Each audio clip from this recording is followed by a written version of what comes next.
figured it out. She appears to attack from the shadows. Wait, Sarah, are you an antagonist? Am I an antagonist? Oh no, I'm a side character, aren't I? Everyone has the dream that I have in this. Whoops.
I'm awake because I could not sleep.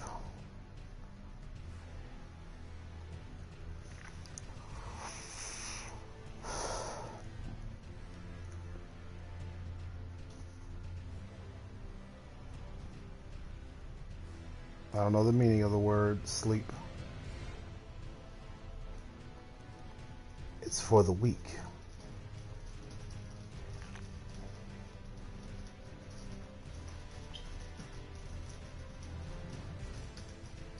My brain is too awake.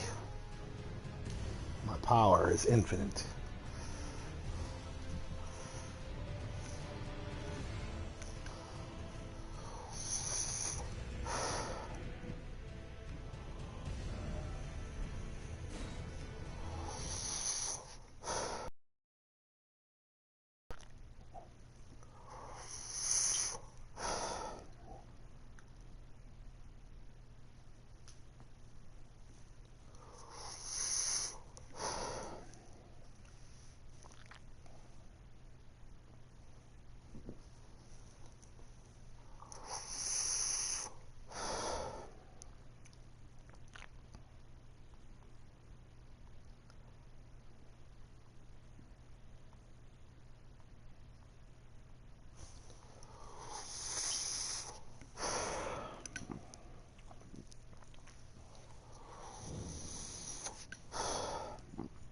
Now, continuing from the catacombs.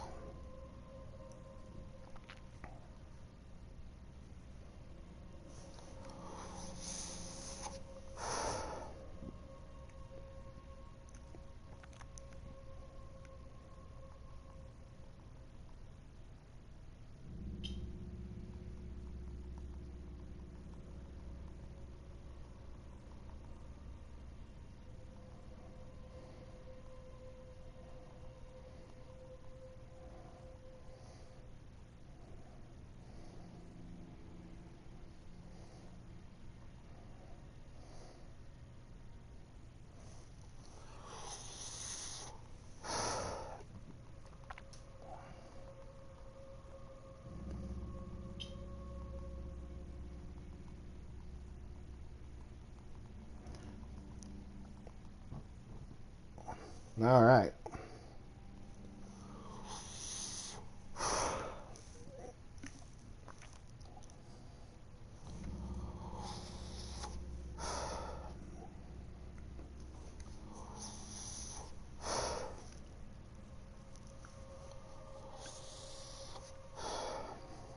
Let's see.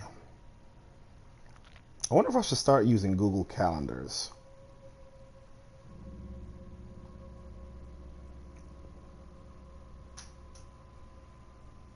I wish I could just take all my upcoming shows. That's what I should do.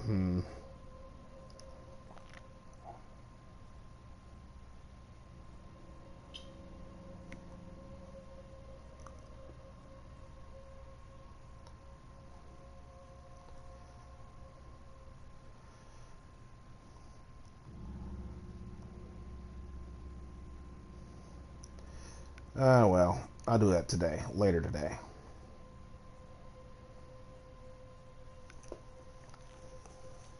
All right.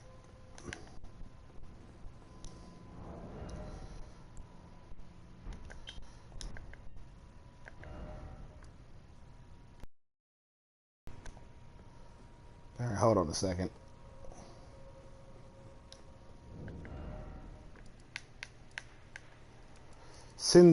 Late night stream wind down. You're damn right. You're damn right. And good morning or evening. I don't know what time it is over where you're at. Welcome to the stream, Sindre Gaming. Name's Rico, and I do gaming streams basically when I have the time, and then I do talk show episodes at least twice a day or twice every other day. Depends on if I can get people on the show. Unfortunately, I have quite the lineup.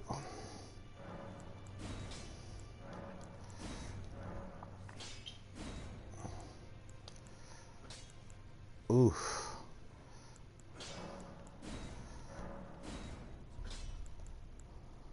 I need more fishing stones.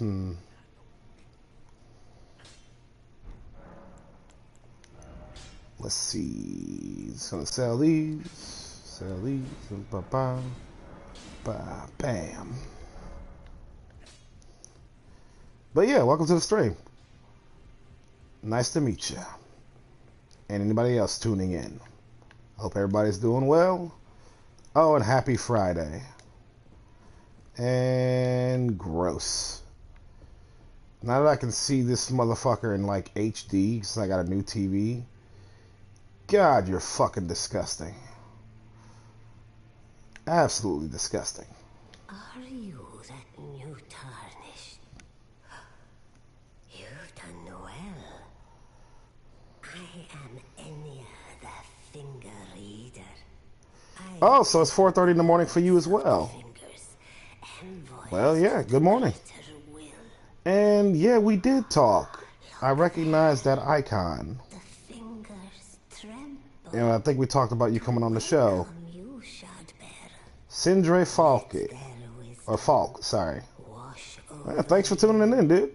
Great Elden ring.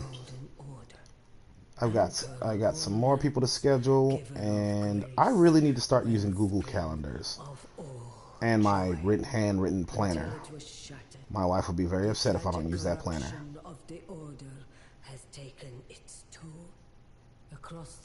Alright, this old bitch been talking this whole time. What are you saying, lady? Fallen to pieces. Foul curses and misery spread unabated.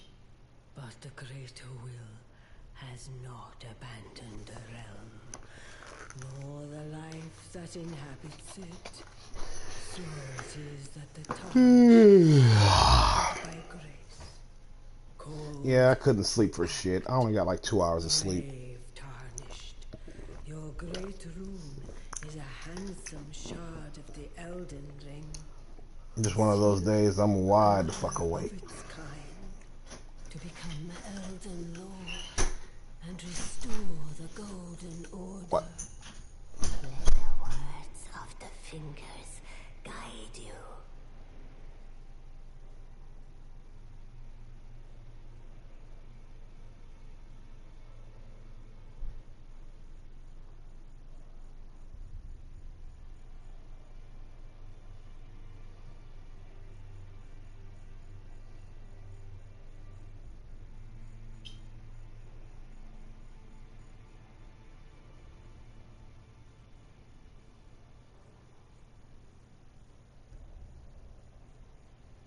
She really droned on. Like, hey, she kept going.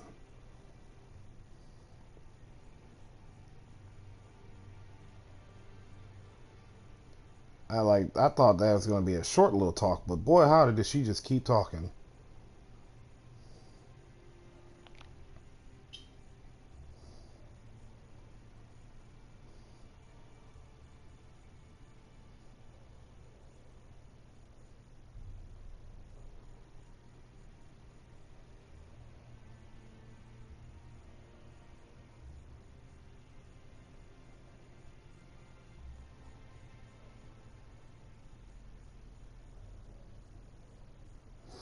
Oh well.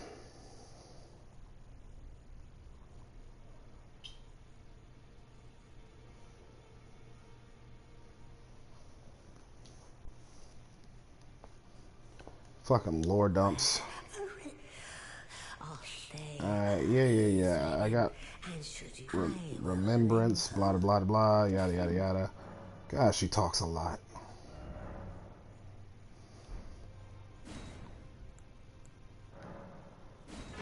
I'll take that axe. Thank you, lady. Now, where was I?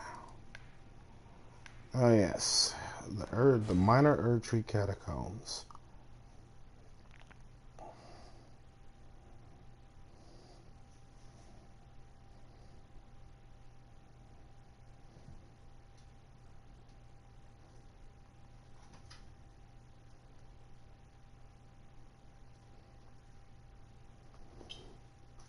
That's where I was last. I'm like, yeah, I could continue the story. Yeah, her cadence is painfully slow.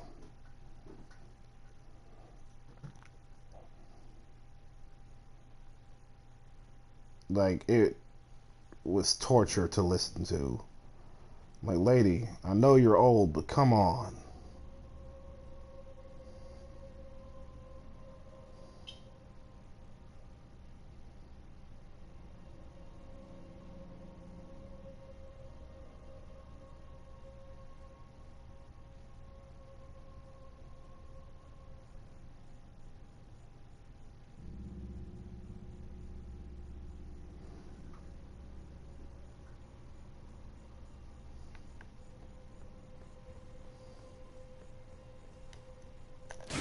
Oh, what the fuck? From the ceiling? Motherfucker.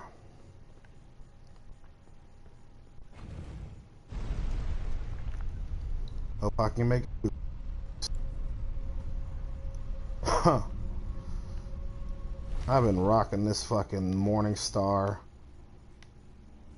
mace for quite some time now, and I would love to use something better.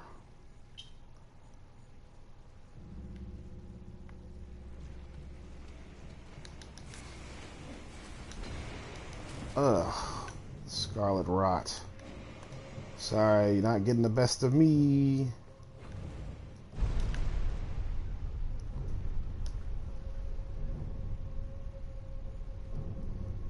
Yeah, it'd be like that. These motherfuckers just become.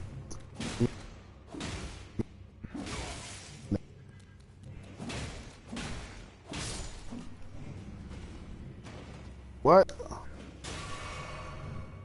Scarlet Rot, not good. Scarlet Rot is like super.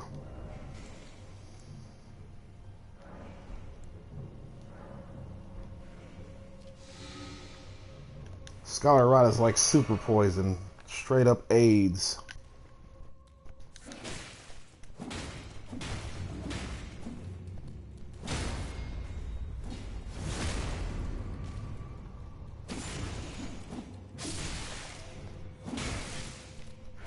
Oh, this motherfucker beat.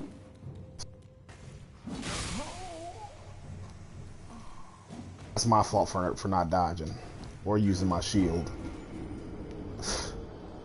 I deserve that. Why do I have 4 viewers at 4:30 in the morning?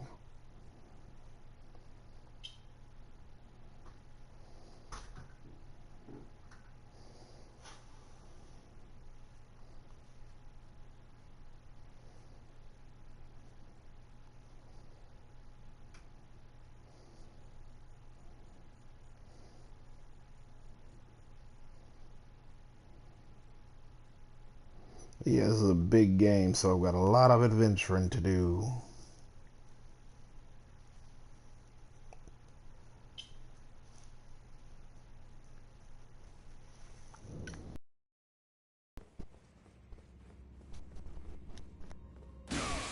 Fuck. You think I would have dodged that this time.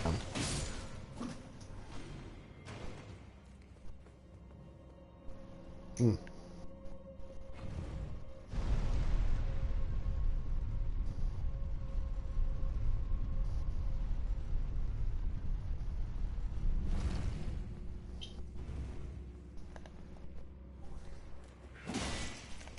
Yeah, I got my shield this time, motherfucker.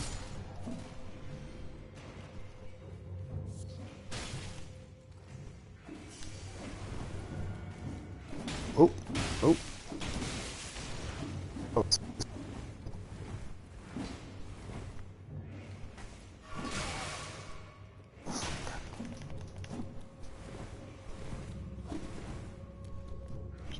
I hate these fucking gremlin things. Gotcha. How do you rate this one of the Souls game? Because I can never get into the Souls series. The one I rated as the most accessible. Not necessarily the best, but the most accessible Souls game in the entire series. It is the most freeform. Oh, you gotta be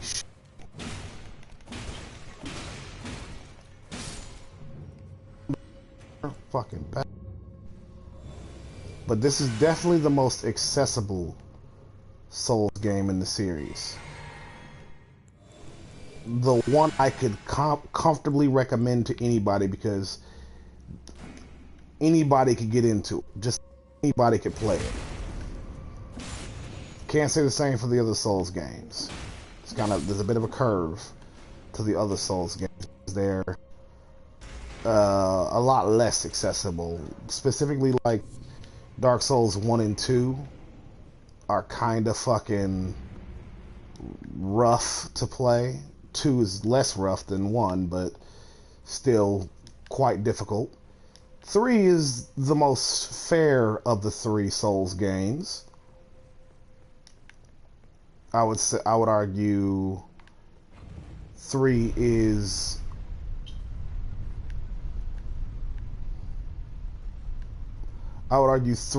definitely the better. Dark Souls 3 is definitely the best of the 3. You know, it has its issues, same as them all. Bloodborne is fucking ruthless. So, play that.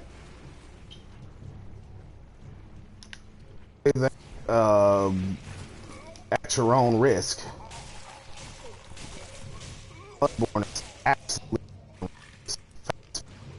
It's a from the Soul series. It's extremely nice and extremely unforgiving.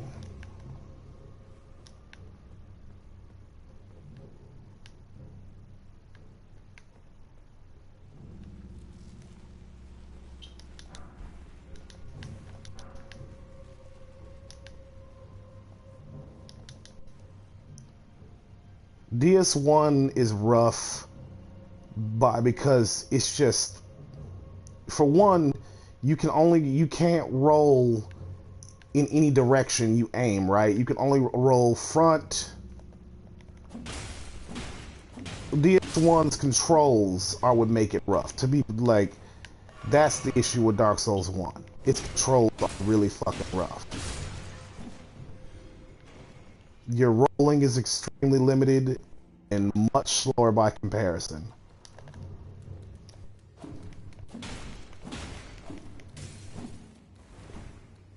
Okay. Ooh, iPad. I'll never wear it, but cool. Yeah, Dark Souls 1.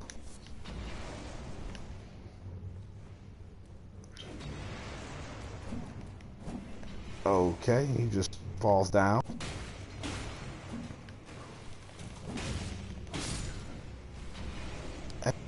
Really janky controls.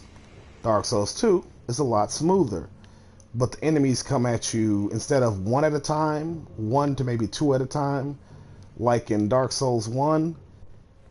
In 2, you'll get whole ass gangs of motherfuckers coming at you. The controls support that, don't get me wrong, but good luck. Because when you're getting ganged up on, whew, that's rough. Dark Souls 1 and 2 also is where you have, oh, and Demon Souls, is where you have limited usage of your spells. You can only use your spells a certain amount of time between each bonfire you rest at. So that also fucking sucks. So you just might as well commit to like a strength or dexterity build. Don't even bother really investing in the spells because, well, yeah. It's just not worth it. And the damage done by those spells just don't make them worth using. And honestly, Dark Souls 1 is just really gross looking, honestly. Like it's just really grungy and gross looking. Whereas Dark Souls 2 and then later 3, but I think especially 2, is honestly a treat for the eyes. Dark Souls 2 is beautiful. Like, straight up.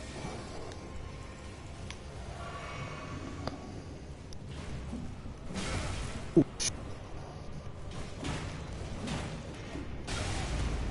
Ow.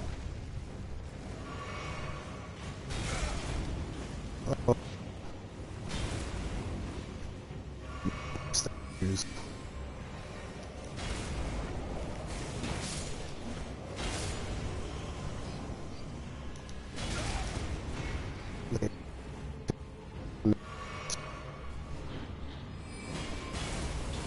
The tiny ass mace I'm using.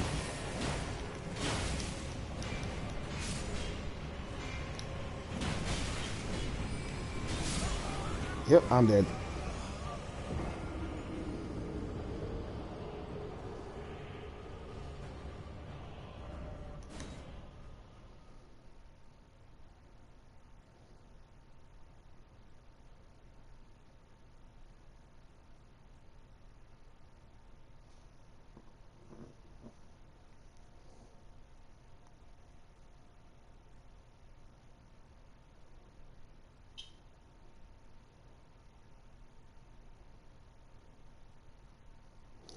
My mic was breaking up because my internet's a little choppy. I have Spectrum internet and it is absolute garbage. But no, I think the graphics at the time definitely play a role in why Dark Souls 1 doesn't look good. It just isn't pleasant to look at. Simon, I only got like 2 hours of sleep. I've been awake this whole fucking time, honestly. I'm so awake.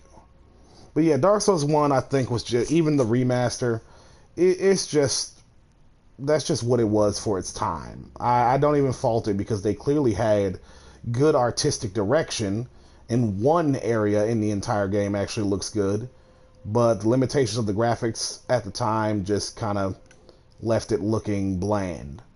But then you can see a huge jump in quality on how everything looks in Dark Souls 2, and then especially Dark Souls 3, and then super especially in Elden Ring. Like you just see the jump in quality. That like, wow, this. So if you play the games backwards from like Elden Ring and work your way backwards, you will see a slow degradation in quality that is just hard to not notice. Not just mechanically, but stylistically, just how it looks. It's like, damn. But you can tell that there was love and passion put into the project. It's just they worked with what they had. So I don't actually fault them at all, honestly, for not looking great. I don't fault them at all. It just is what it is, you know?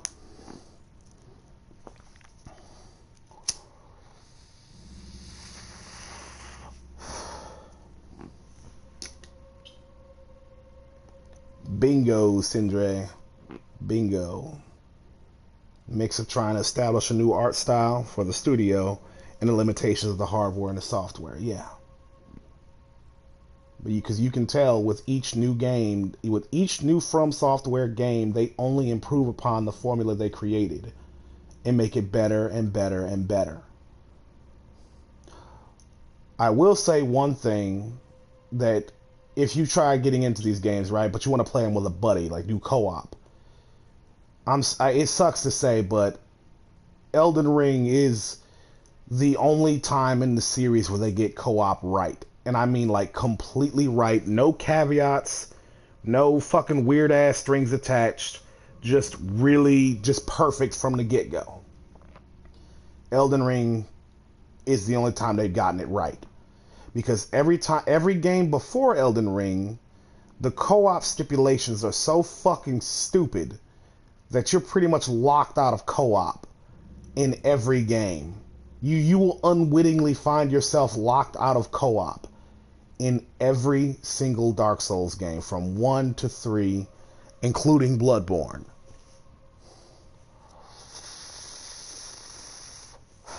Oh yeah, that's why I can't wait to play Armored Core, the newest one, because it looks like a full-on mecha anime cranked up to 11, and I can't fucking wait.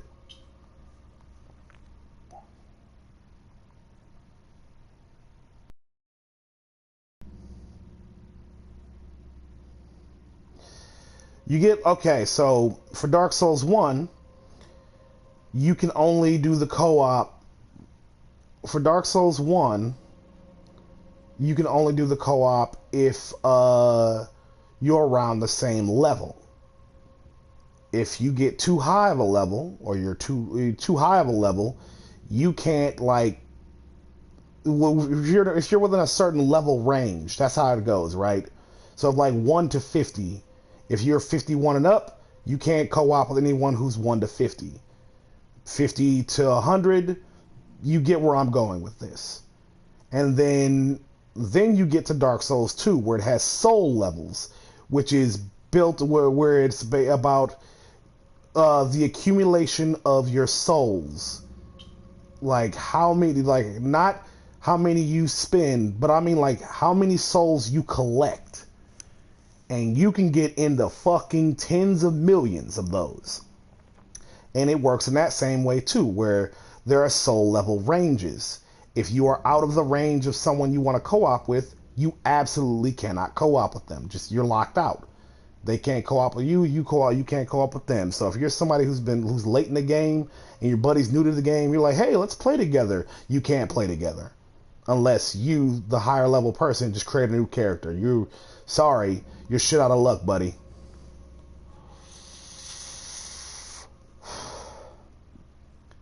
Dark Souls 3, I never did co-op on Dark Souls 3, actually. So now that I think about it, I actually have no idea how Dark Souls 3 works.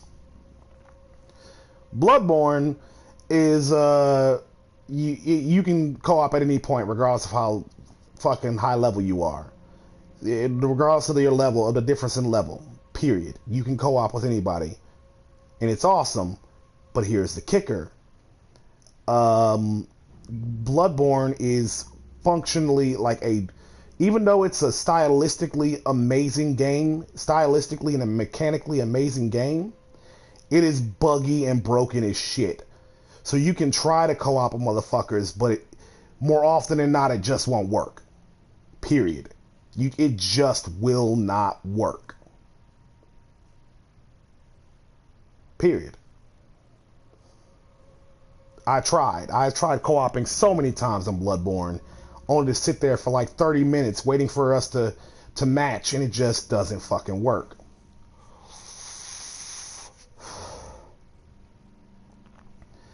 That's basically the gist of it, that they don't want you to be OP and carry someone.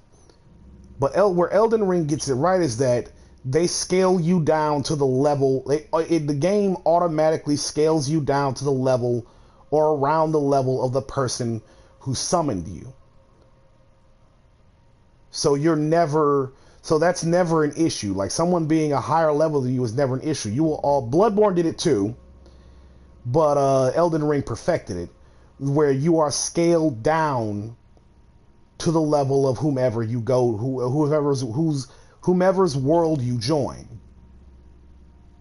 You will never be overpowered. It automatically does the scaling, whereas Dark Souls 1, 2, and I don't know about 3, they don't have that system. I'm just gonna go on a limb here and say it's because of the limitations of the hardware and software at the time.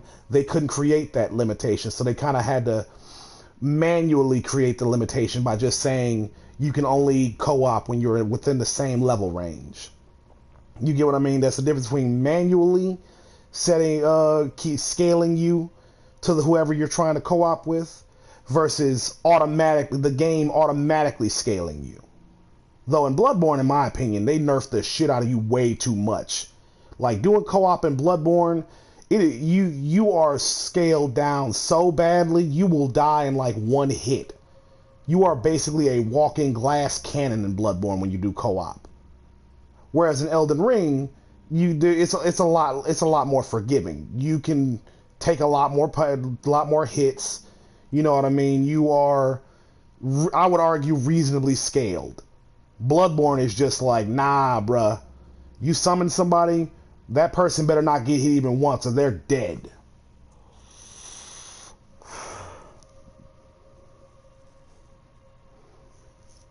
And that, excuse me, sorry. And that's the difference between each game. I recommend all of them, truly. If you're to get into From Software games, I really do recommend you play all of them. But the one game I recommend the most... Oh, what's up? Makes sense. The engine, being an early version, was probably lacking automation for scaling. Yeah. Though the Bloodborne one sounds hilarious to troll friends. Oh, for sure. Oh, for sure. The Bloodborne one was hilarious. I would summon friends, and then they all just fucking drop dead instantly. That was delightful. But the not Soulsborne, but the From Software game I recommend the most, but unfortunately has the steepest learning curve, just the hardest of them all, is Sekiro. Sekiro is a 100% solo game. You cannot co-op, you cannot get help in any way. It is a 100% solo game.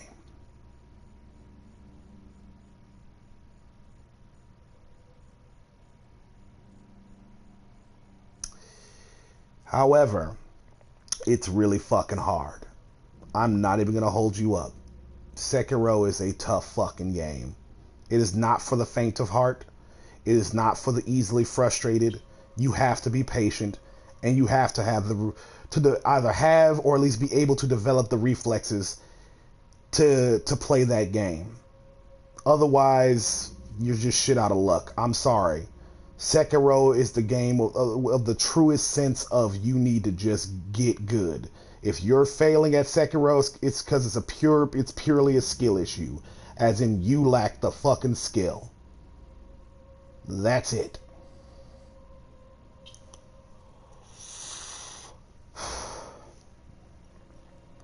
End of discussion. Yes, that is the one set in feudal Japan. Yes.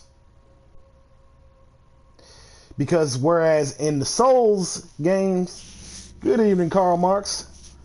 It's 4:52 in the morning for me, but if it's late for you, then, you know, it is what it is. I haven't slept worth a damn. But yeah, Sekiro, unlike Dark Souls 1, 2, 3, Elden Ring, and Bloodborne, where you reasonably, just to be clear, being a high level doesn't make you fucking invincible. Oh, Karl Marx, my bad. My brain put an R there when there wasn't one. So, Dark Souls 1, 2, 3, Bloodborne, and Elden Ring go about things with regards to, like, if you reach a high enough level, you become, with upgraded enough equipment, you become a force to be reckoned with. Not invincible, but a force to be reckoned with. Sekiro throws that formula out the fucking window and tells you, get good. Fuck level system. Fuck level scaling. Fuck all that bullshit. This game is going to test your reflexes, your ability to adapt, to react, and to be aggressive.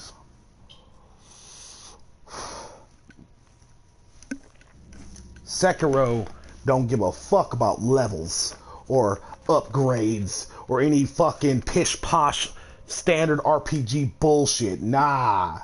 Sekiro is truly a game of just pure unadulterated skill, and if you ain't got it, turn off the fucking game. Go play something else. This ain't the game for you. And yet Sekiro, all of them, mechanically perfect in every way. Sekiro isn't buggy like Bloodborne, painfully slow paced like Dark Souls 1. At me.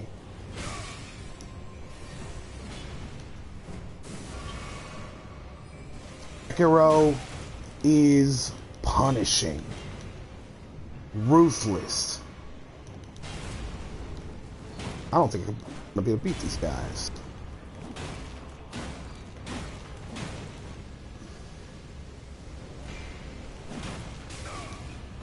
Ah, maybe. It's gonna be tough.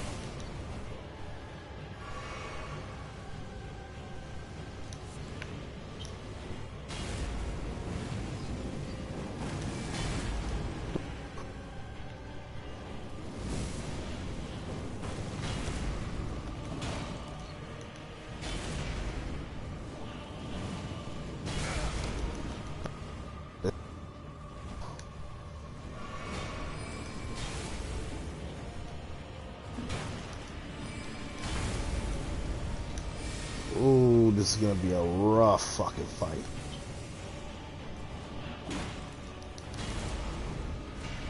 I don't know if I can do this.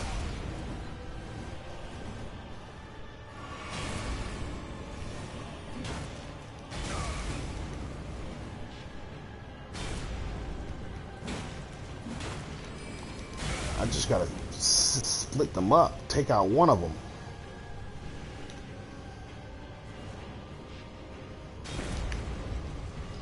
Fuck.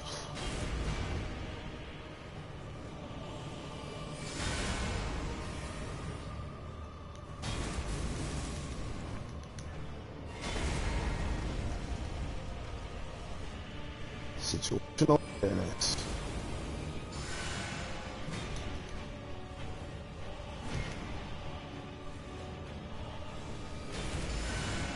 Alright, I'm healed. Or not. Healing items.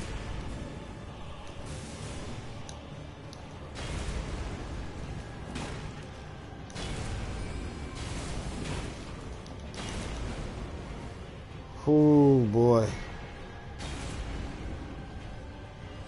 Oh boy.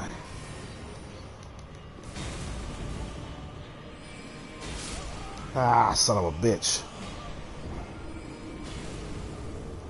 Yeah.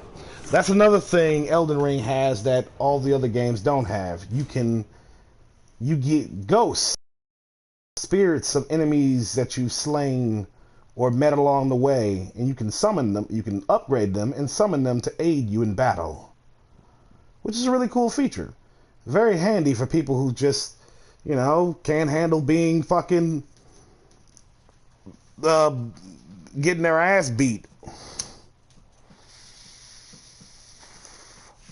The ghosts can do a lot of damage depending on which one and how upgraded you have them.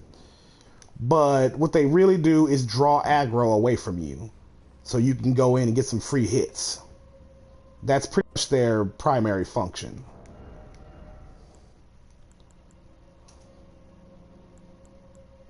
Their primary function is to give you a fighting chance. Yeah, Ghost Pokemon Trainer. These are both. You can, if you want to call them Pokemans, you would be right to do so, because they're basically Pokemon.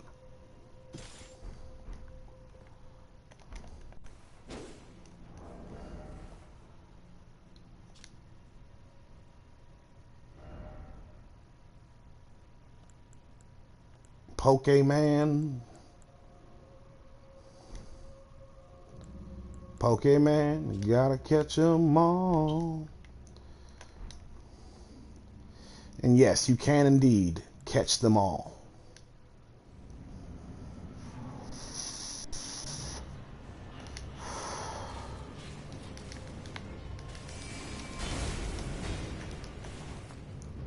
Alright, here we go.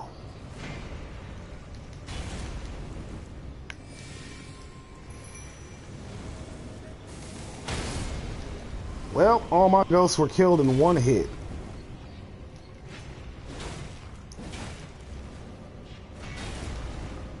One fucking hit. What was the point of me summoning them? Oof.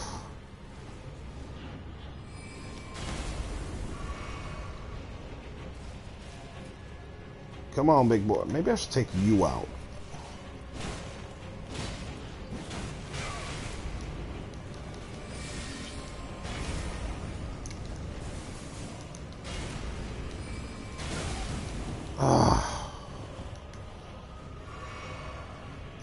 Sorry. Couldn't help myself, Sindre.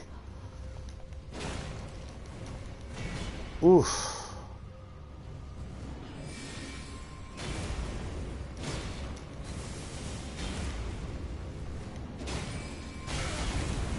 Ugh.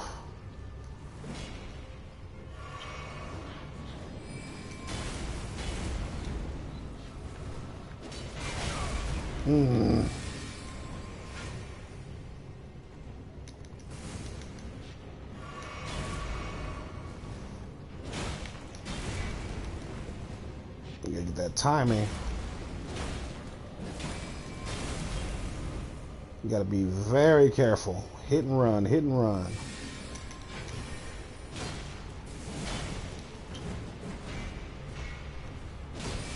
Ooh. I'm dead. I'm so dead. I'm at half health, and I've barely put a dent in these motherfuckers.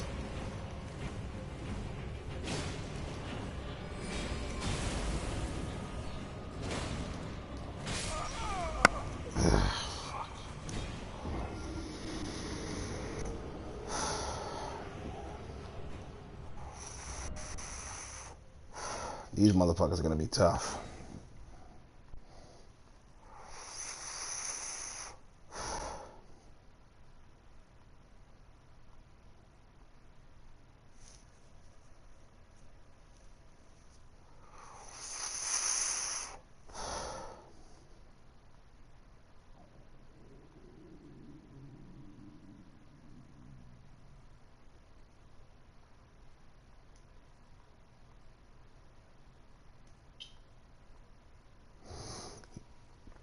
Do I have magic resist gear? Not really.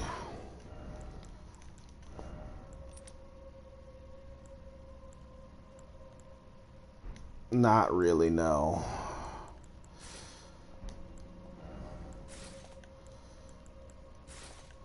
I do have this armor somebody gave me.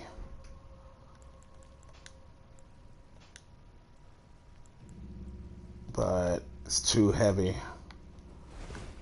Way too heavy.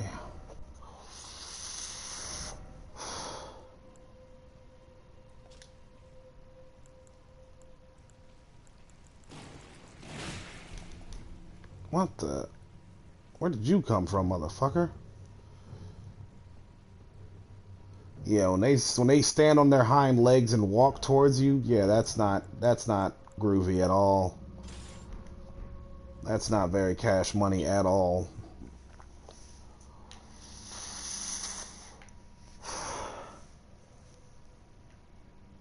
It's fucking creepy as shit.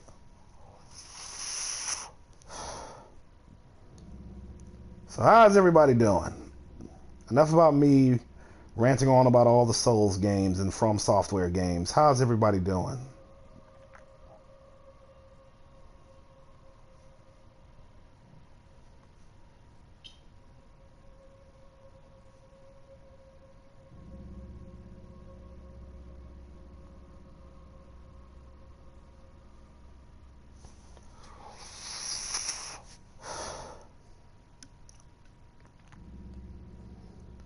I'm not sure how to go about this. Hit and run, strafe around, hit and run.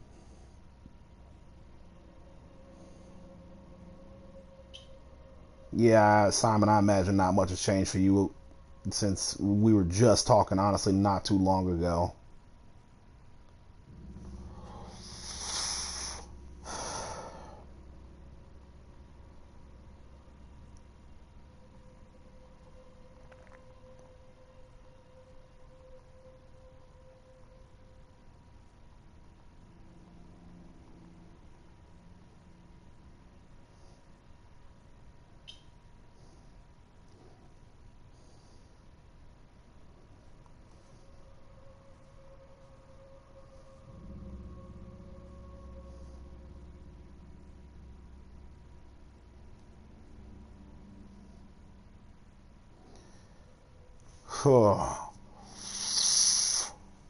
Sorry, I'm just checking some shit out real quick before I try my hand at this boss again.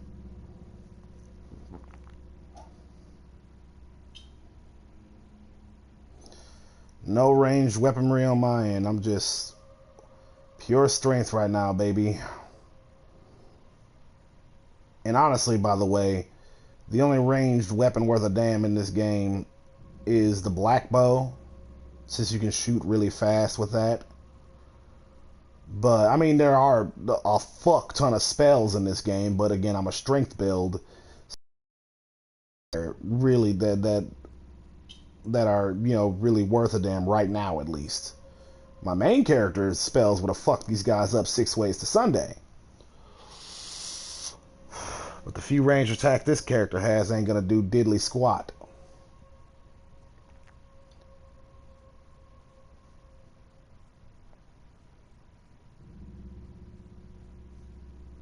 I appreciate you strategizing on my behalf, but I've got nothing. Duolingo, hey, yeah, I don't sleep very well. So I am up. It's 3 a.m. for you, 5 a.m. for me, and I've been up since, honestly, 3 a.m. I only got like really 2 hours of sleep and barely at that. I was fidgety the whole time in bed.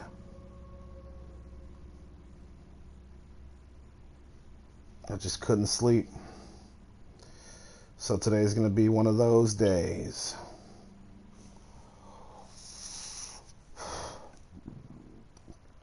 I would like not to reject sleep. I do enjoy sleeping. Really, I do.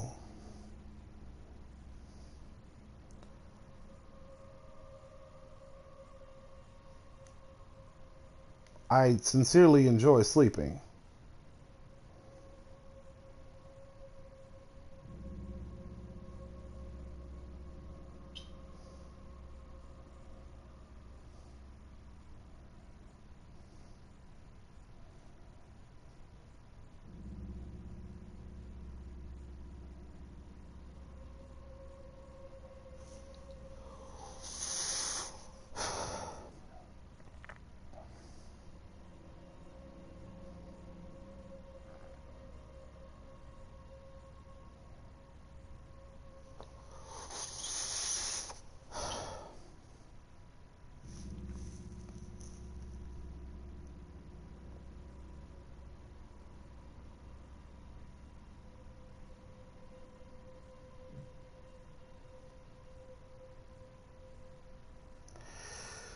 All right. Time to give these guys another go. In my heavier armor. I know I need to take out the sword guy because he just fucking comes at me on some bullshit.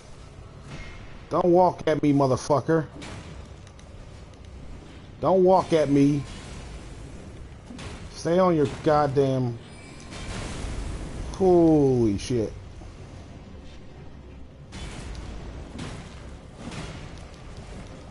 Woo! You are not getting no hits in on me, son.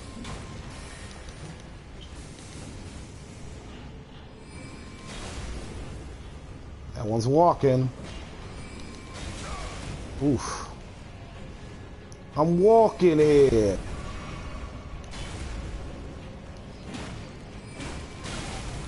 Ow. That motherfucker's walking at me. Ow, couldn't roll out the way in time.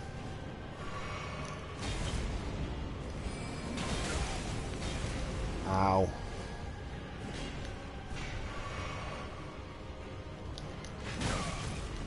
Oop.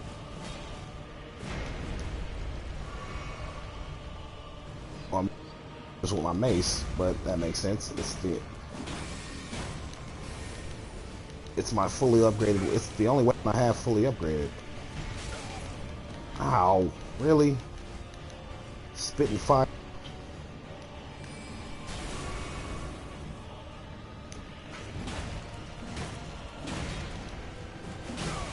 Oof.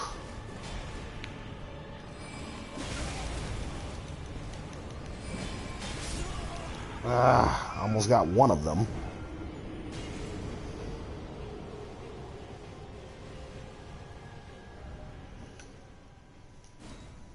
Alright, so I got a strategy. Just gotta fucking do it.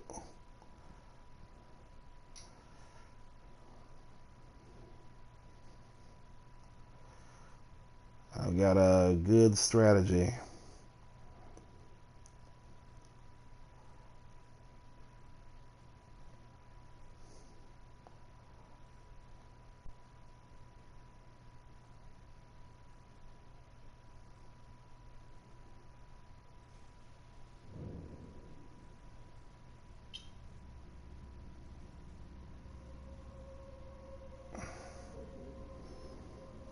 Five o'clock in the morning.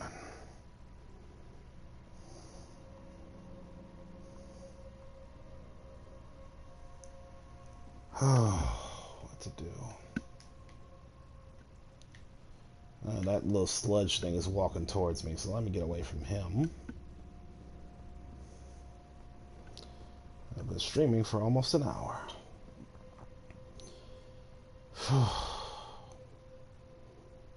Fuck me. I'm tired but awake. And a little hungry.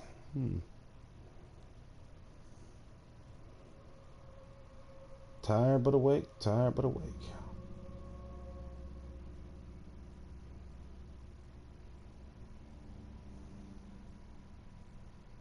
I do wish I could kneecap them when they walk. That would be great if I hit them in the legs and they just kind of fall over. That would be fucking swell. Chainsaw, Cash, Coffee, and Chaos. Howdy. Yeah, eating that fast breakfast. Ugh. I'm hungry, but my stomach also feels a little weird. I'm tired but awake. And I've got much to do today. Much to do.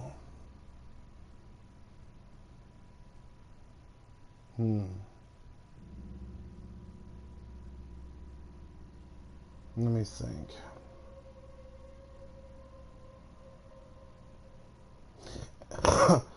But the biggest thing I've got to do today is contact my employer. There's a position, a higher position that's opened up not too far from here, like an hour or two away, that pays like triple what I make right now.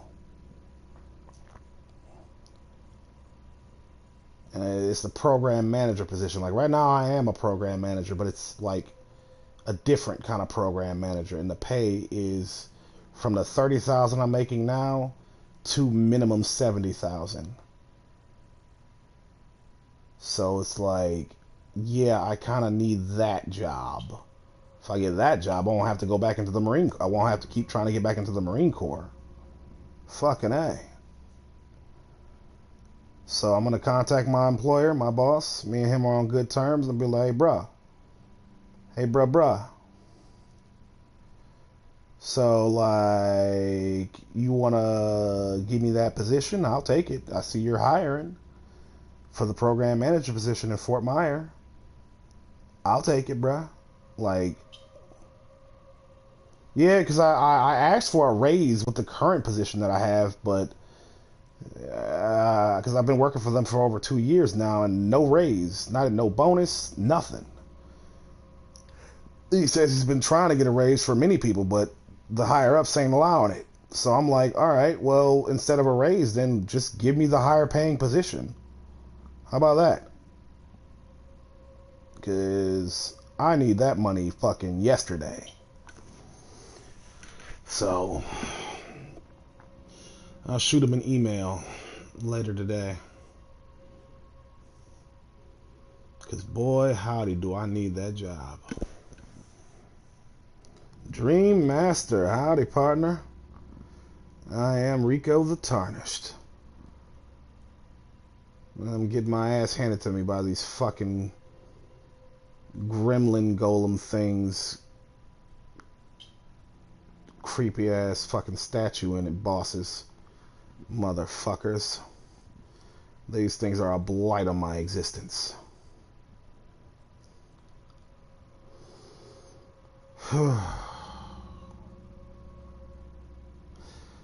Oh, as an aside, the Watchdogs, yeah, Dream Master, they are fucking me up, and fuck them, truly.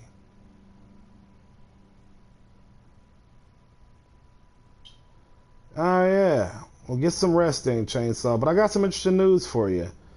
For every more politically aligned, politically aware person. Hey, no rush on watching it, but I've got some interesting news, right? So I sent an email to the Young Turks media and press fucking email, right? This is where, you know, if anyone in media or press or whatnot reaches out to them for an interview or comment or blah blah blah blah. I sent an email to them requesting an interview with Anna Kasparian. That was the big news I wanted to share with everybody. So I'm like, obviously they can say no or just never respond, but if they say yes and give me this interview, this will probably be the biggest, not probably, but this will definitely be the biggest interview my channel does for quite some time, and it'll be likely the thing, especially depending on how I handle it, that'll really put my channel on the map. My talk show episodes.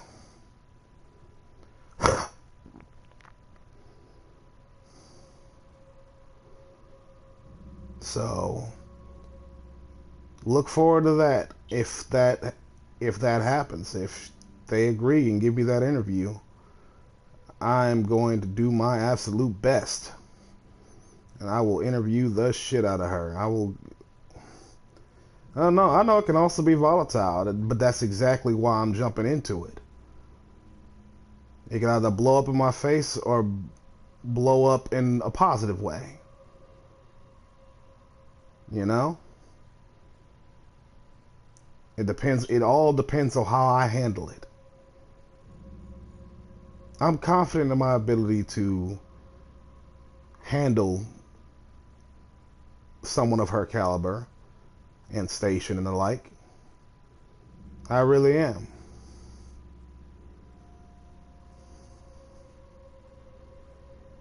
Yeah, of course.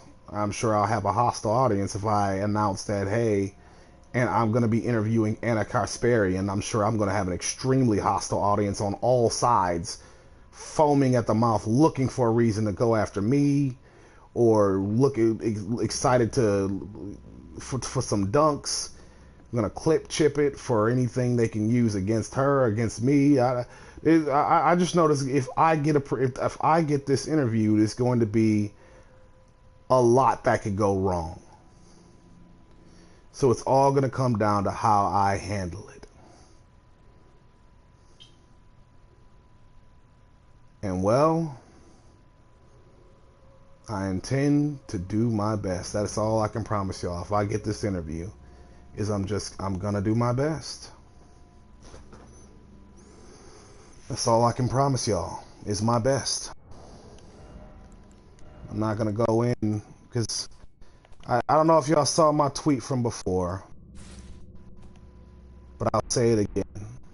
If I've said it once, I'll say it again. I'm serious about what I'm trying to make of my channel, not just the gaming streams, which really mostly just for fun, but I'm serious about what I'm trying to build here.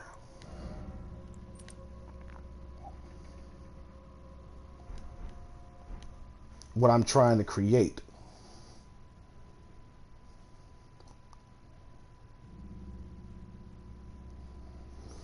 Oh yeah, I'm not afraid. You better believe I'm not afraid of whatever comes my way if I get this interview, Chainsaw. And I know people will be biased against me, Sindre. I know. I know. But I'm ready for the smoke because the way I see it, it's it's all or nothing. I can't fucking tippy toe around.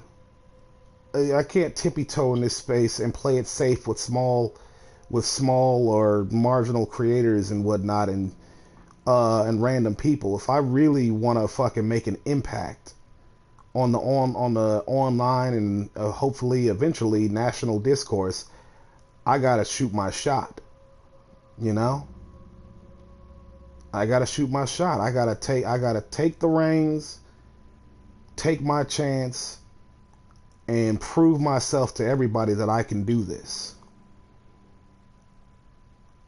That I can steer the conversation, that I can handle tough conversations, that I really truly am the guy that people can talk to about anything or at the very least learn from. I gotta prove myself. And I think but the only way I'm gonna prove myself, is trial by fire. I gotta really put myself out there, really shoot for the stars, and give it my all and see how it plays out. Like, I'm surprised Dylan Burns is giving me an interview. I'm genuinely surprised that man agreed to give me an interview because I'm a nobody compared to him.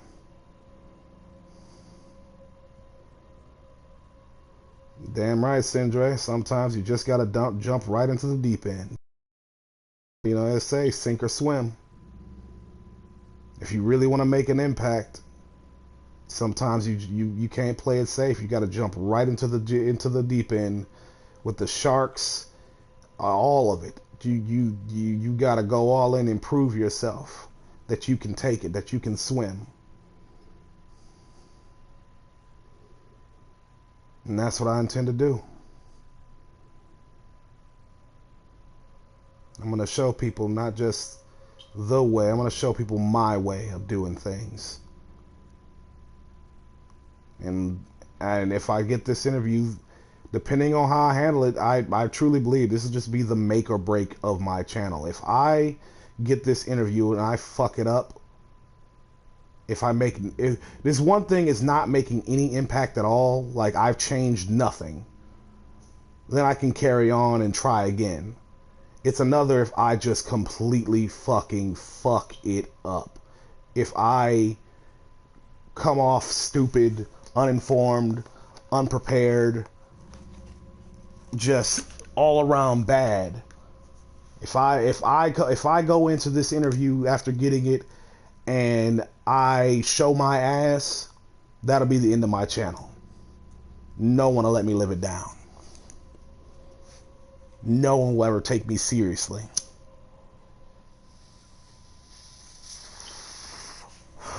So, but that's the risk you run when you take a huge gambit. I don't believe my own. I want to be clear. I don't believe my own hype or nothing. I'm not so confident in my ability that I think, oh, I'll absolutely get this right, and everybody else is wrong. I'm going to show the world that I'm the fucking besterest in the world. I don't think that at all. But other people believe in me, Plenty of people I've talked to. I've got a lot of people in my corner rooting for me. So many people in my life, not just online, but in real life, who've rooted for me and believed that I could really do something, that I could really make a difference all throughout my life. And all these people have said this shit to me Well, I've done nothing but half-ass everything in my life. And that's what got me thinking, you know? If I can get all this done, if I can do as much as I've done, make the impact on so many people that I've made while half-assing it the whole time, imagine what I can do when I'm actually trying. You know? Sky's the limit, right?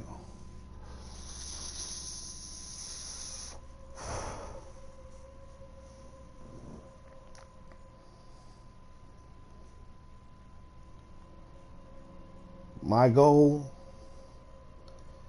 honestly, if I had to paint y'all a picture, is to be what like Joe Rogan could have been. If Joe Rogan wasn't so dim-witted and reactionary, he'd have a much grander and healthier impact on our national and international discourse. He would. He'd be a much more revered, more widely revered figure instead of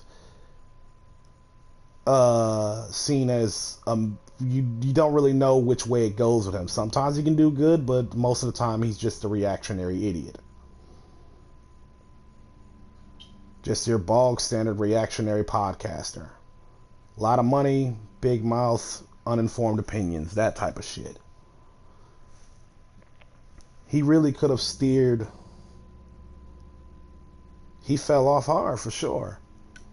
He could have been great. I mean genuinely great and revered by almost everybody. He really could have.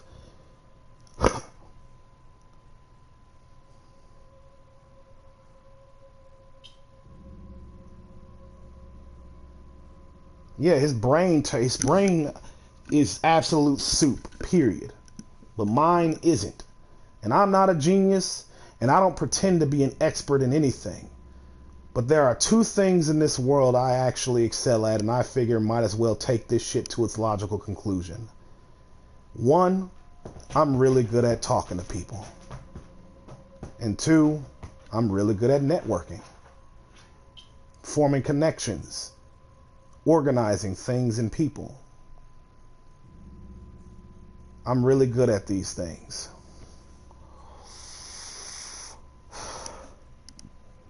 And so, I'm going to use that to show people how to have real conversations on inconsequential things to genuinely contentious matters of severe importance.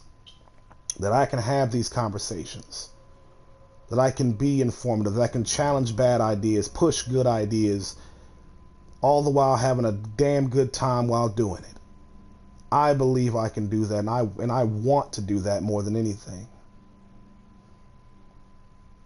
That's why I'm doing this. That's the point of my channel. That's my goal. If I fail, well, I hope somebody else succeeds where I failed. But if I succeed, then, well, I'll be pretty fucking happy, I'll tell you what. And Chainsaw, by the way, that is good. I'm glad you have been getting more involved in learning as you go.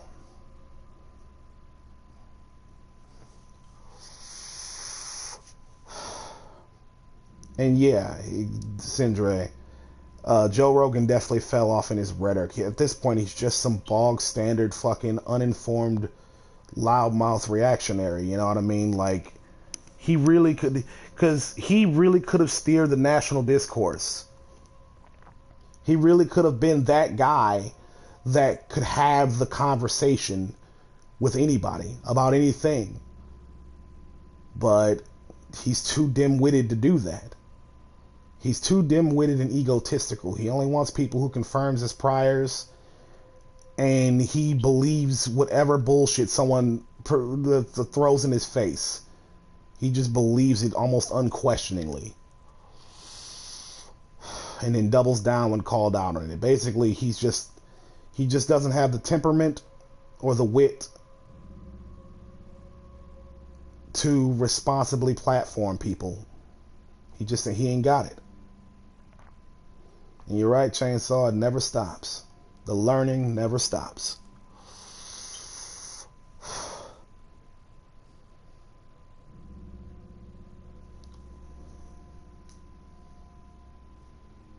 The learning never stops.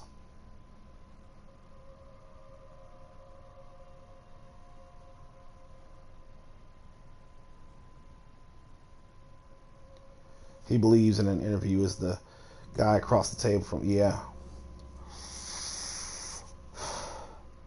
Me, I don't buy into the bullshit someone's selling me. I'm not so skeptical of everything that I'm a fucking contrarian. But if something don't smell right, I'll say it right then and there. I'm like, that doesn't make any sense. I'm like, you know what I mean? Because I try to be as simple and to the point as possible, to speak as clearly, concisely, and coherently as possible, to make sure that no matter what the situation, no matter what the topic, by the end of it, you will have a clear understanding of my position and what the topic was. You will have a clear understanding by the end of it. That is my goal. I want people to come away with something that they can repeat, that they can remember and repeat. I want people to come away from my conversation saying they learned something. I'm like, I didn't think about it like that. I learned something new. That's an interesting perspective. Thank you. That helps me with my own perspective type of deal, you know?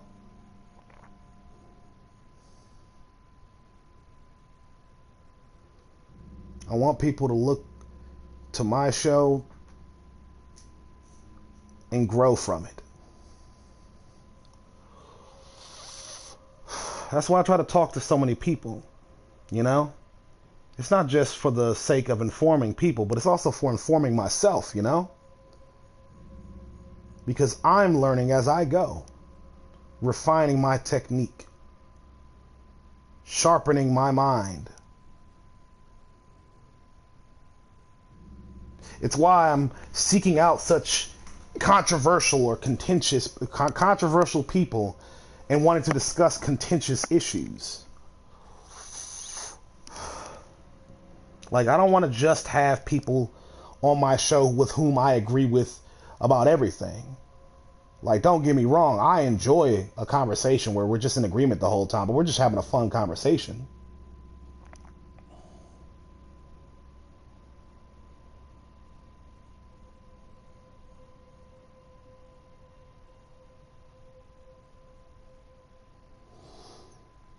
And you're exactly right, Chainsaw. Forming an idea is one thing. Being able to communicate that idea, to spread that message in a way that everybody can understand, that is its own skill in and of itself. And it is a skill that a lot of people fucking lack, unfortunately. I've seen this with academics all the fucking time. People who utilize academic speak, right? They get these high-minded ideals, these highly intellectualized ideals, but can't communicate for shit. They can't communicate their ideals for shit. You come away more confused and feeling like maybe I'm just dumb and maybe shit just went over my head the whole time. Well, in my conversation with Joe Lewis, someone in the audience said to me, it was like, she asked me, she was like, am I just stupid? Like, because I feel like what he's saying is going over my head. And I'm like, no, you're not stupid. He's being incoherent. He's speaking in academic speak, which isn't necessarily mean you're lacking in understanding. He's failing to communicate his ideal, his belief to you. He is failing to communicate it clearly enough that you can understand it. Which is why I kept pressing him on his shit and trying to explain things to basically make his point for him. But he would keep backtracking and be like, no, that's not what I meant. That's not what I meant. But I'm like, yes, it is. You can say this isn't what you mean, but that this is what you mean. This is what you're saying. You just don't think that's what you're saying. But this is exactly what you're saying.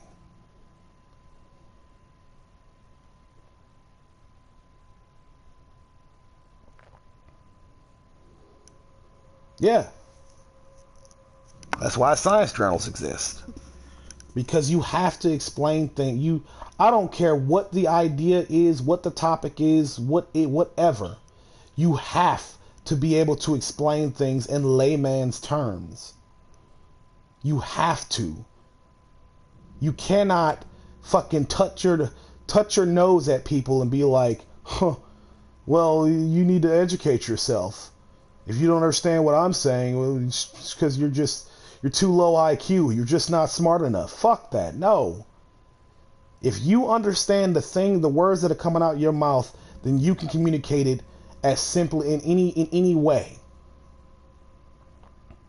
There is no ideal that I have, no belief that I hold that I can't communicate to y'all in a simple enough way that y'all can come away knowing what my position is clearly.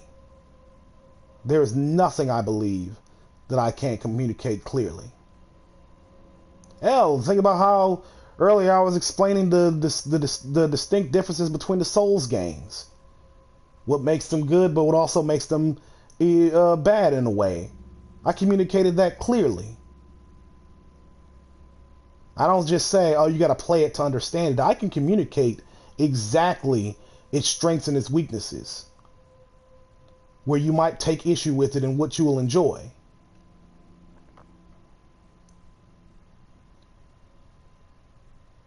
That is a talent I like I said, I try not to, think too highly of myself, but if there's one talent I've got, it's my ability to fucking communicate things. I've always been really fucking good at that. I'm proud of being able to do that.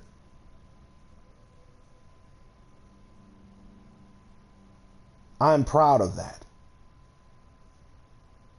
And I figure in this national discourse where people genuinely struggle to parse through all the noise, I want people to be able to come to me and be like, what the fuck is this person talking about? What the fuck is this person saying? What is going on? And I want to be the guy that can explain it.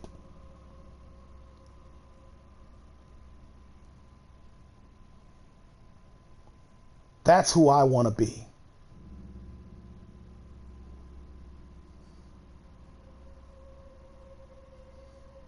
I don't need to be an expert in everything or in anything, really. I just need to be able to understand what the experts are saying to me. Hey, good morning, Fuzz. Yeah. I don't need to be an expert. I don't need to be an academic. I just need to be able to understand what they're saying. And I don't know. I've just always been able to conceptualize any information put to me. To simplify it. To be like, okay, I see what you're saying. Okay, that's the point you're trying to make. All right, I get you. And I'll repeat it back to them. Like that's the thing I do all the time with people I talk to. I'll repeat back what they said to them, but in my own words.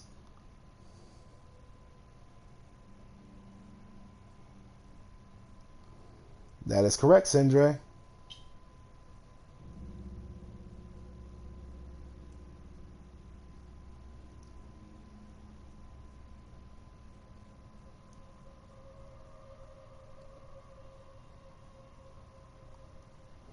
Sorry, Duolingo. I just wanted to talk to my audience first for a bit.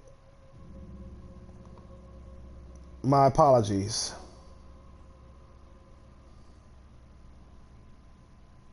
I just wanted to take some time to talk to y'all, I was having an IRL conversation with Belle last year about feminism and intersectionality, and she stopped me mid-sentence and was like, bro, do you think anyone even knows what this stuff is? Yeah, most people don't.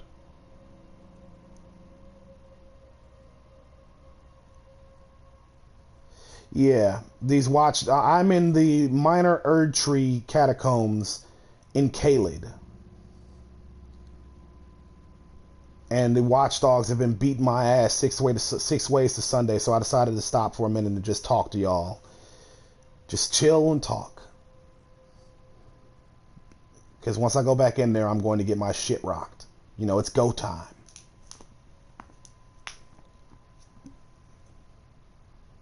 And I'm glad you enjoyed talking with me, Sindre. I do enjoy a nice, chill conversation. Maybe sometime I won't do a gaming stream, you know? Maybe I'll just be like, chill conversation stream, you know? Y'all hop on and we just talk. But I think the games work as a good backdrop, you know? It's a good little respite between the action. Because it's not like it's just dead air between the action. It's us talking to each other. Fun little back and forth. Huzzah.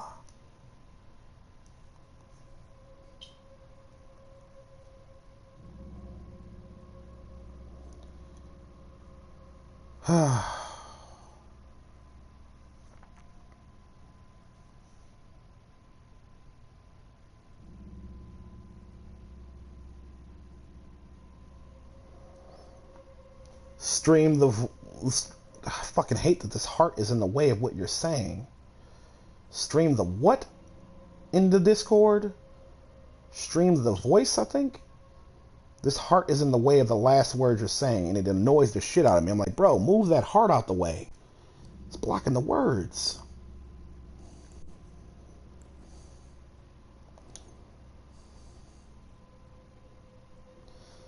But I think I've rambled on enough. Have at thee, watchdogs.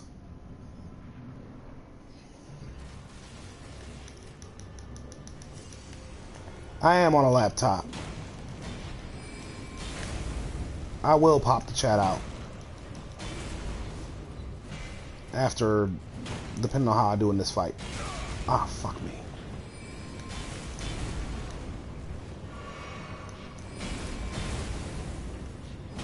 I fucking hate these guys.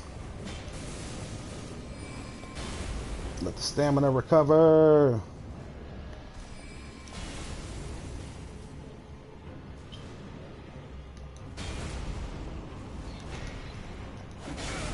Ah, fuck. Don't walk towards me, motherfucker.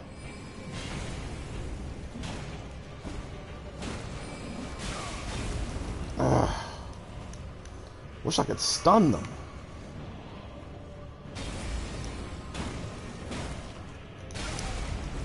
I can't even stun them.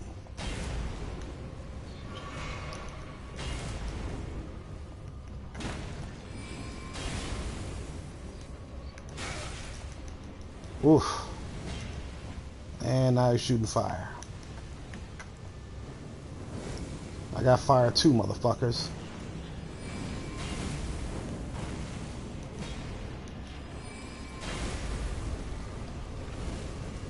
You like my fire.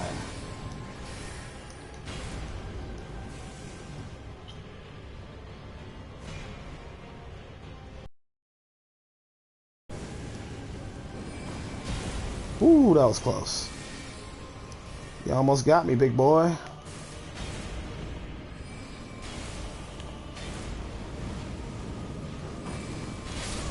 Ah, shit.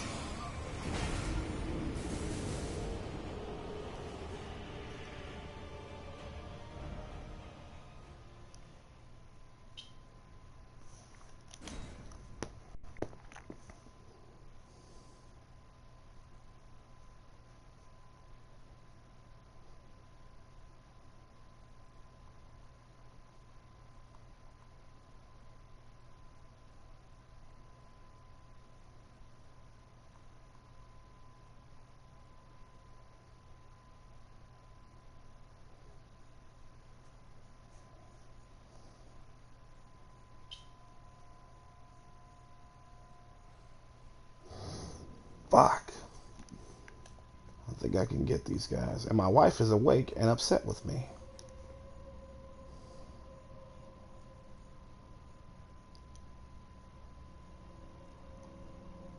Because I woke up early and left her because I couldn't sleep. She's a little upset with me, so that's going to be fun to deal with. Oh, and Sindre, you asked what did I do in the Marines? I did a lot of things, but my primary job, like the job I started with, was take care of chainsaw. I was intermediate level aviation technician, right? So I worked on deceptive. This was the official title of my job because it was like multiple jobs combined into one. I was a deceptive electronic countermeasures technician, cryptographic systems, uh, communication navigation systems technician. That is the full title. Because it was, like I said, it was multiple jobs combined into one. I worked on deceptive electronic countermeasures technician, tech. So, in other words, uh, imagine like the infrared, the gear that coats aircraft in infrared lighting or in infrared rays specifically. The goal of that infrared is to prevent heat-seeking missiles from being able to lock onto that aircraft. Then there was cryptographic systems. So what that means is encrypt the tech that kept your communications encrypted, so that the enemy can't you know really hack in, but basically there it is. So the enemy can't intercept your communications. If they're encrypted, the enemy can't intercept your communications between aircraft and other aircraft and the aircraft carriers and this, that, and the third. And then there was navigation systems, which again pretty self-explanatory, is the navigation systems.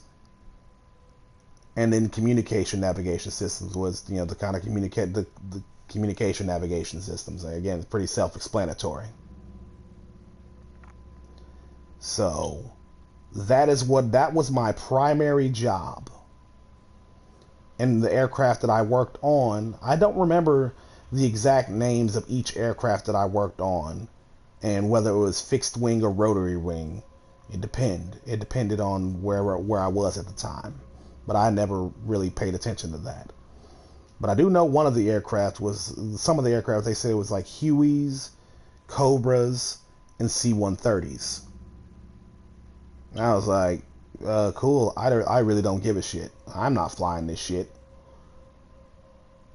All I need to do is make sure the gear works. Put it on the aircraft, test it, make sure it works.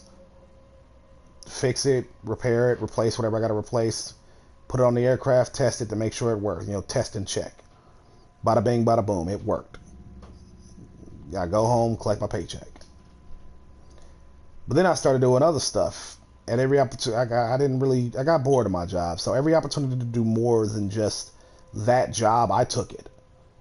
So my secondary MOS, like my secondary official job, was combat marksmanship coach. And I fucking loved that job.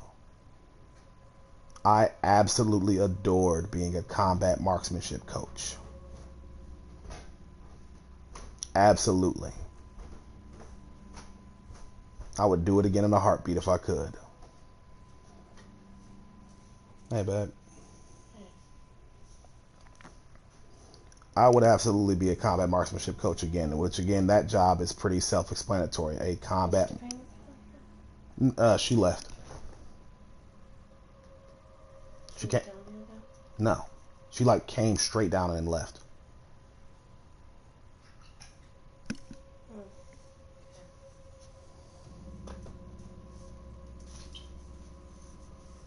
What did she do? Nothing. She just walked out the door, babe. She didn't say bye? Not a word. She didn't ask? I mean, by the time I noticed she was walking out the door, maybe she said something, I had my headphones in. But by the time I noticed, she was walking out the door.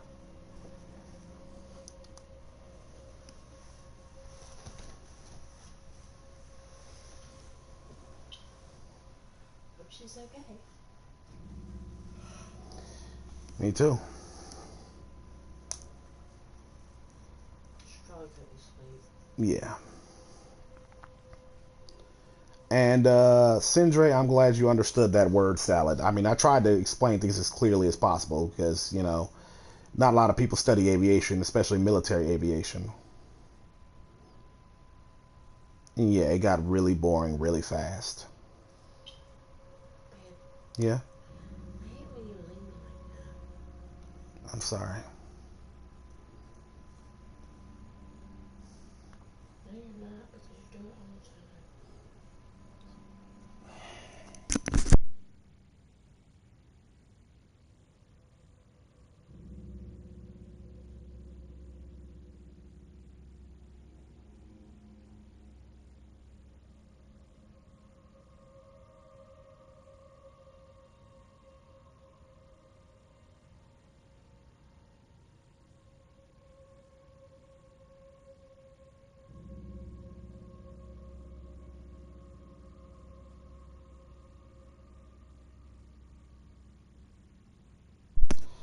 All right, I'm back. Sorry.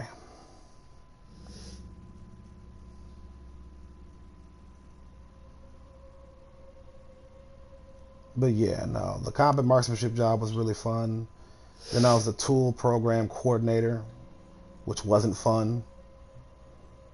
It was exhausting, managing all the tools for my entire unit, the tool program and all that. That was that was annoying. And then eventually I became the substance abuse control officer, which is another self-explanatory job, being a substance abuse control officer. So for the most part, I conducted all the urinalysis. Oh my god. The urinalysis for the unit. Fun fact, high-ranking officers really love cocaine. High-ranking staff NCO and officers really love them some cocaine.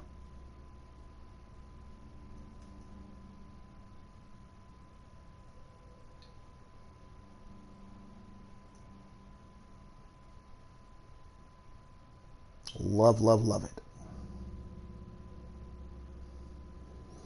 So we got a lot of drug busts on cocaine. So that was fun.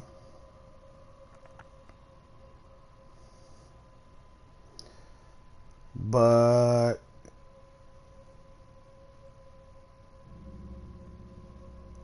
yeah, it's so unsurprising that higher ranking officers and staff NCOs, it's just, that was so expected, honestly, when I discovered that.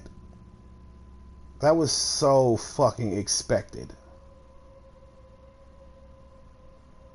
I'm honestly disappointed how common it was. I was just like, wow, this is really just a thing they do, huh?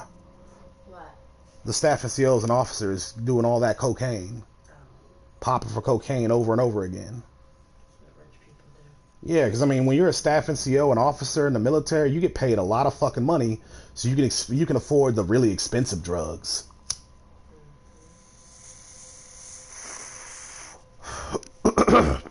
You can afford that good shit.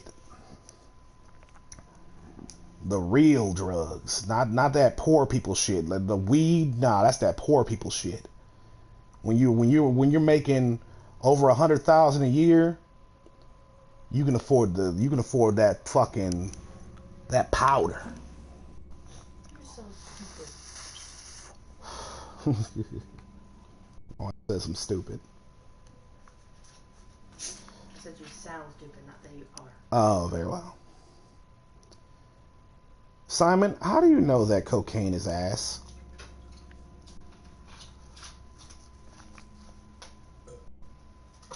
Seems odd that they would risk it though, with pensions possibly on the line. See, here's the thing about that, Sindre. Staff NCOs and officers, at worst, and I want to stress this, at worst, when they got caught in these drug busts,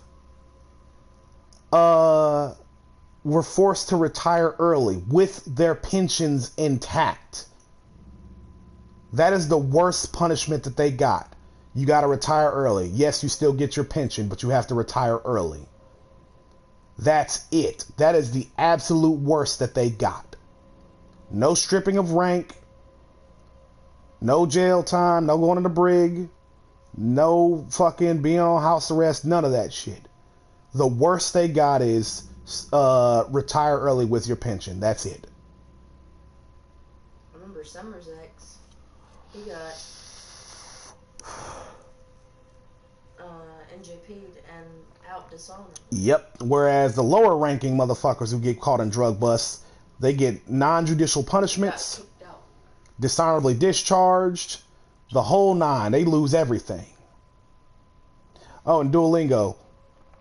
How the fuck did you lose money to some fucking bots? What the fuck? Sex bots. I guess so. And Sindri says, I'm surprisingly not surprised. Can't have a major officer drug scandal making the news. That's basically it. They cover that. Look, they cover the shit that the officers and staff COs do up all the time. Give them slaps on the wrist. I remember the legal officer that I worked with as the SACO, the substance abuse control officers. She and I were cool. Not that one. Not that. Not that one. No, somebody. It was another lady. She was a civilian. Oh. The legal officer, she hated this shit. Because she said it doesn't make a lick. I remember her saying to me, she was fuming. She said it doesn't make a lick of fucking sense that the lower ranking guys get basically their whole lives destroyed for getting busted with marijuana. But staff and COs and officers basically, at worst, get a slap on the wrist. Yeah, that's what Summer's ex got busted for. Yep. Marijuana. I remember talking to her about it. She was fuming. She says it is, she said, and I'm quoting her, that it was absolute bullshit. But he didn't want to be in anymore. Yeah, so he's any excuse to get the fuck out. He had gone through some stuff because he was in infantry. Mm-hmm. But yeah, you are dead right, Sindre. You are indeed correct. He was an asshole, so Yeah, fuck him. Yeah, the military and covering the asses of their leadership rather than holding anybody accountable is the tale as old as time. It seems like but to be fair, it seems like every organization does that. No one ever wants to hold the leadership accountable. God damn it.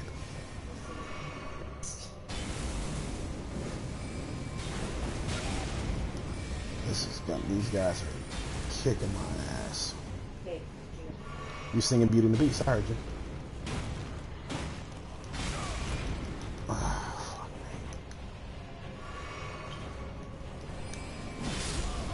I fucking hate these guys.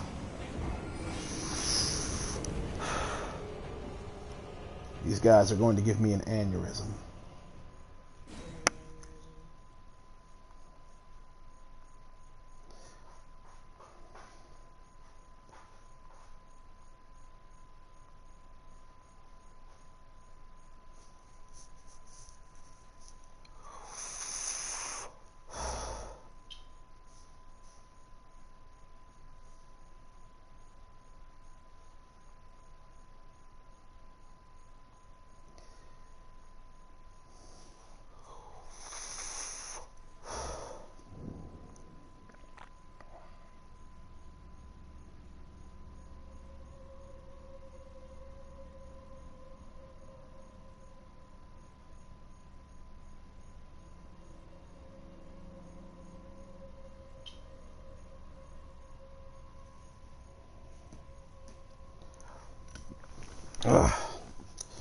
Well, Duolingo, if you want to come help me, I would appreciate it.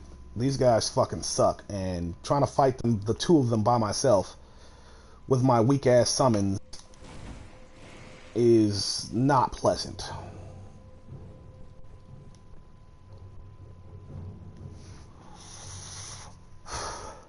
These guys are kicking my ass. What the?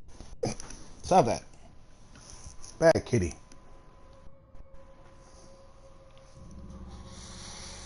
I miss Cinder. Me too.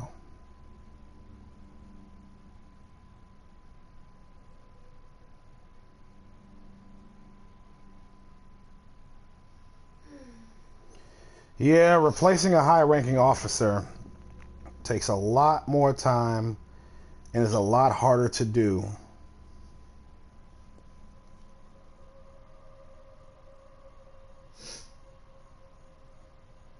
Like there ain't no shortage of privates and corporals to replace. No shortage of that. But the process of getting a new high-ranking officer, good luck with that. I just miss him. Our little fat boy.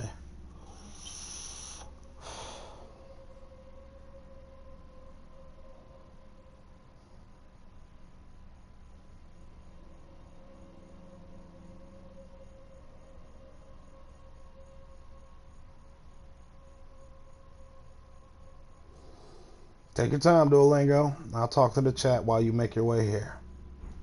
What? Make your way here. No, he's gonna come help me. Cause his bosses are fucking me up.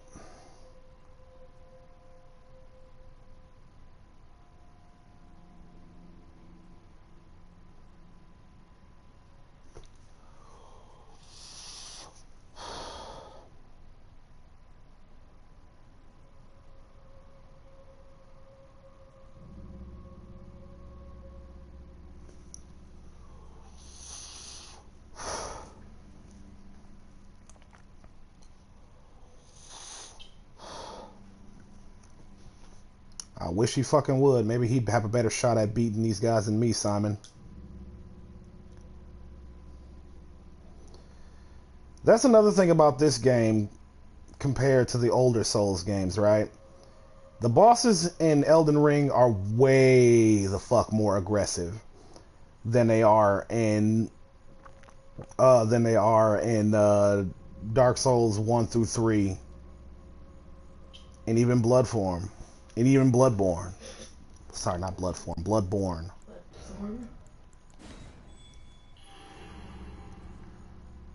The bosses are way the fuck more aggressive. Did you ask your boss? It's only 6 in the morning. Oh, No, sorry. you're good.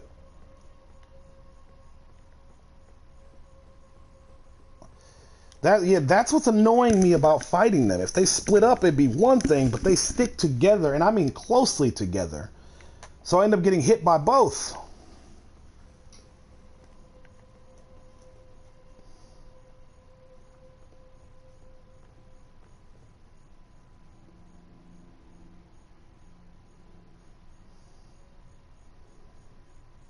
That fucking sucks. I can take one at a time, and in the older Souls games, that's what happens. The bosses fight you one at a time. Basically, there's the aggressive boss, and then there's the one that hangs in the back and, basically throws shit at you, right?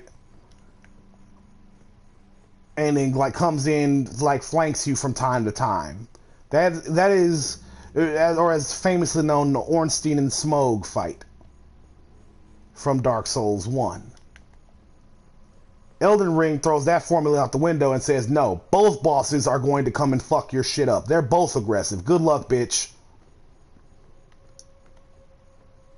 They're both trying to beat your ass. And no, I haven't leveled my summons at all. They pretty much die in one hit against these bosses. So I should probably level up my summons at some point.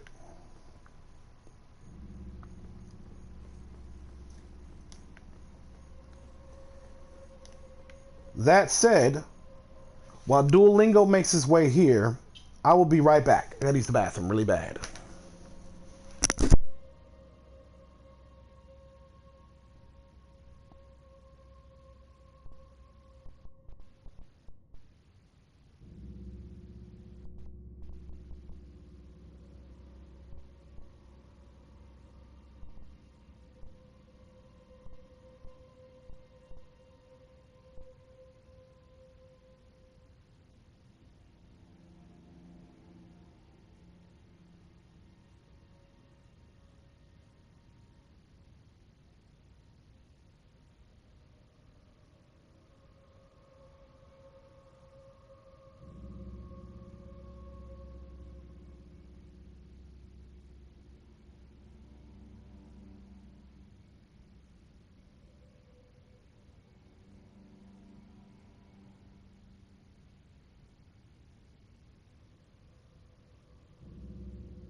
I'm back. Babe, stop coming. Sorry. Alright. Hey, Duolingo. Did you make your way to this boss door? Oh, you have no idea how to get here, huh? Okay. Alright.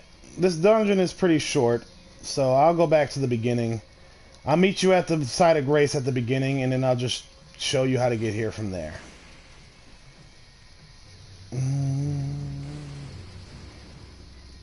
It's pretty much a straight shot.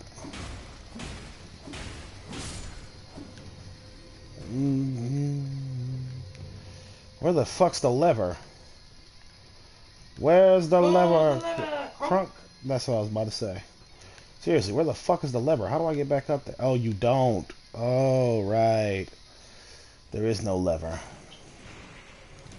There's a ladder.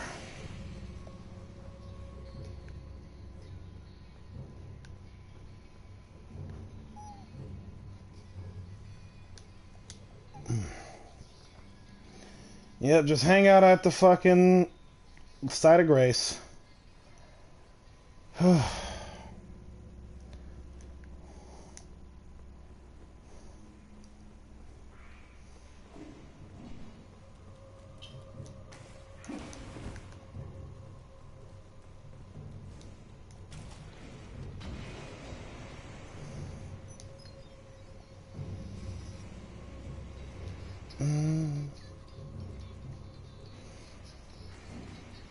Alright, that's how you get down.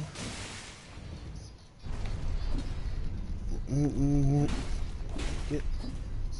Son of a bitch! Made me fall.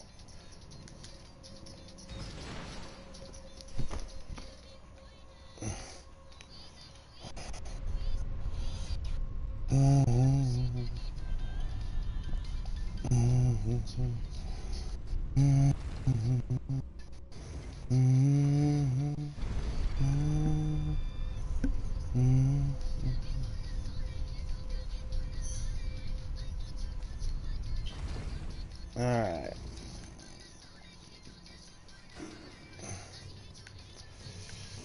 Alright, I'm here at the beginning.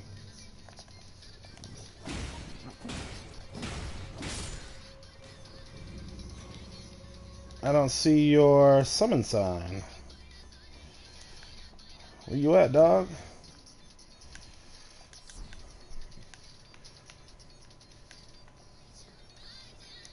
Where you at? The password is still 1224. That has not changed.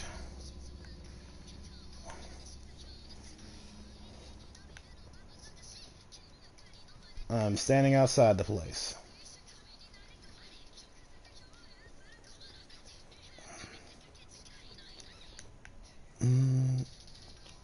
Your sign's down? Awesome.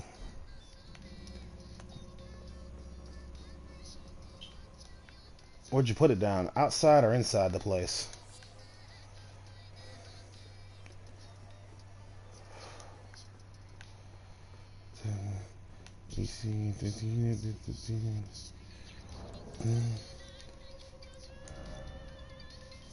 You said inside the place. Okay.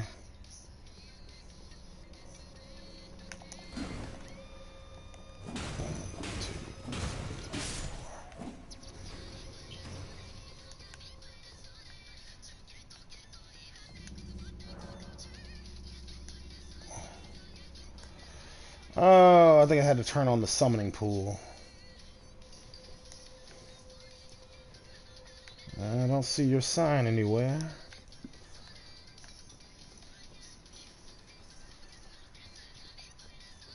Do I need to use the summoning pool thing?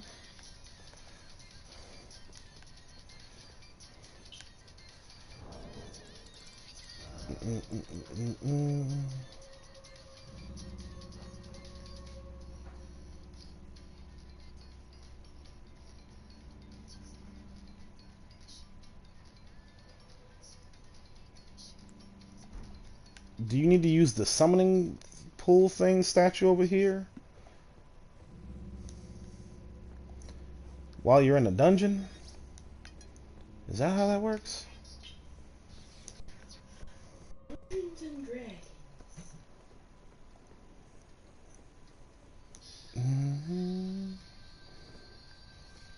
You might need to use that summoning statue.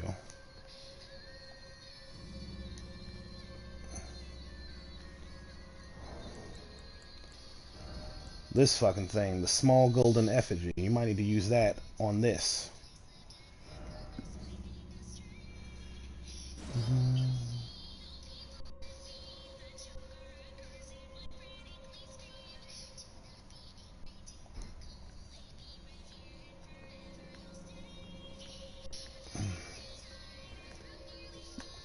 Because I don't see your sign, and I don't think I'm going to be able to see it until you do that.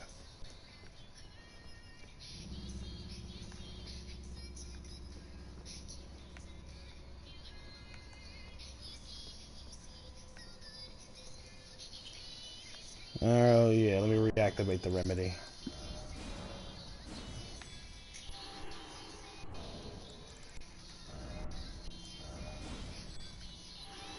There we go, reactivated it.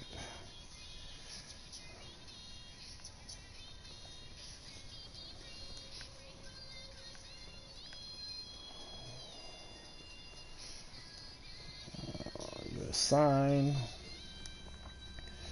It's at the pole. I figured it would be. There it is. Got you, buddy. Now let's go fuck these watchdogs up.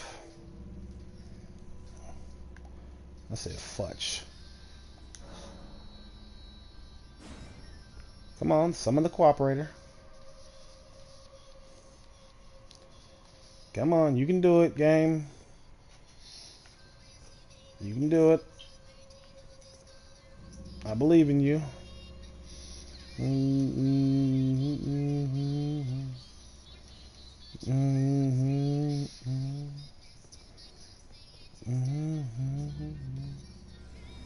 All right, we're in business. In business. All right, I'll take you straight to the boss. Just follow me. Why would you do that, buddy? Wait, don't go that way. Just give it a second.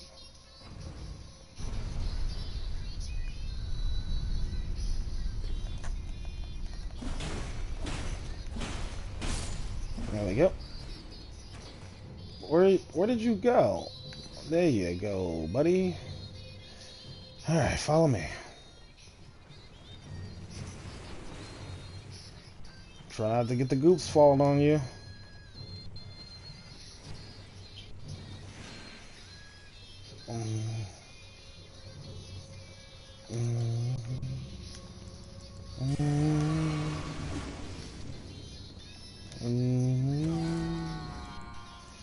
All right, let's go.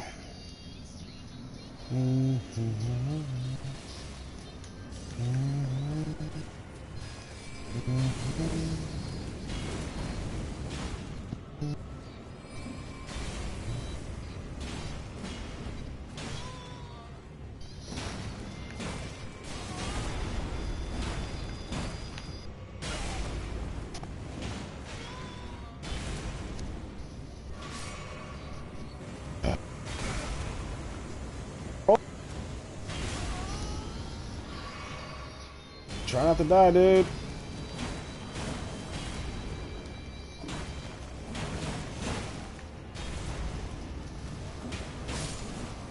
Alright. Oh. Mad pumpkin head ashes. Thank you, dude.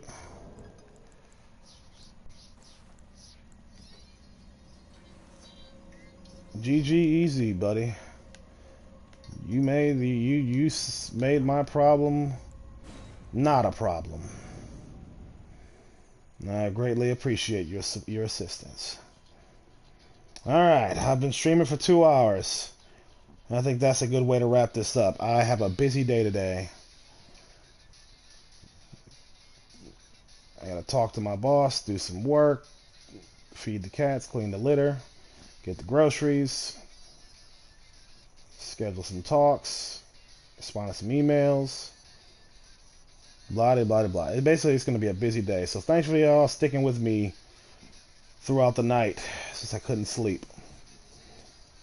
I hope to see y'all again in the next stream, and I hope y'all show up in my talk show episodes and enjoy those as well. Whatever you choose, I hope you stick with me.